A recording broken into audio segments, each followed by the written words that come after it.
Already my 15th year in Congress, no? Thanks kay Mayor at pinatakbo niya akong congressman nun. My 15th year, and I have been chairman of the Committee on Appropriations from 2013 to 2016, and I was also chairman of the Committee on Appropriations in 2019. This is the first time that I saw a bicameral conference committee report na may mga blanco. Na-shock nga ako.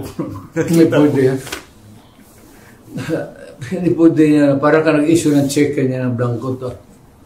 You're dealing with the people of the Philippines. You do not issue a blank check to anyone because that is really addressed to the government first.